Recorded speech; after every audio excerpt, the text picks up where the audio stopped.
Luke 14. One Sabbath, when he went to dine at the house of a ruler of the Pharisees, they were watching him carefully.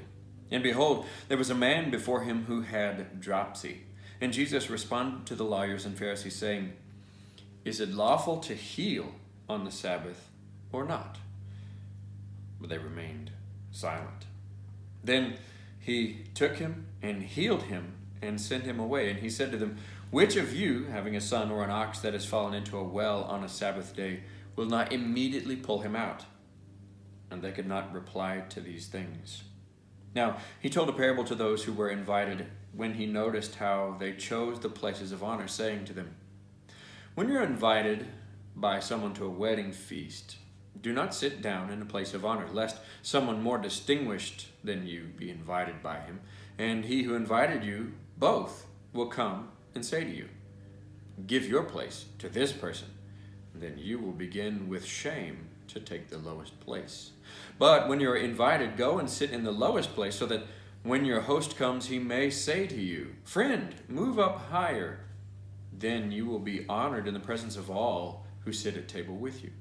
For everyone who exalts himself will be humbled, and he who humbles himself will be exalted."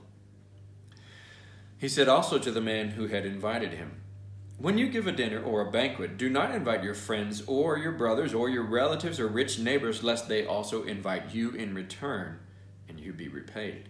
But when you give a feast, invite the poor, the crippled, the lame, the blind, and you will be blessed, because they cannot repay you, for you will be repaid at the resurrection of the just." When one of those who reclined at table with him heard these things, he said to him, "Blessed is everyone who will eat bread in the kingdom of God." But he said to him, "A man once gave a great banquet and invited many. And at the time for the banquet, he sent his servant to say to those who had been invited, 'Come, for everything is now ready.' But they all alike began to make excuses. The first said to him, 'I've bought a field, and I must go out to see it. Please have me excused.' And another said, 'I have bought 5 yoke of oxen, and I go to examine them. Please have me excused.' And another said, 'I have married a wife, and therefore I cannot come.' So the servant came and reported these things to his master. Then the master of the house became angry and said to his servant, 'Go out quickly to the streets and lanes of the city and bring in the poor and crippled and blind and lame.' And the servant said, 'Sir, what you have commanded has been done, and still there is room.' And the master said to the servant, 'Go out to the highways and hedges and compel people to come in, that my house may be filled. For I tell you, none of those men who were invited shall taste my banquet.'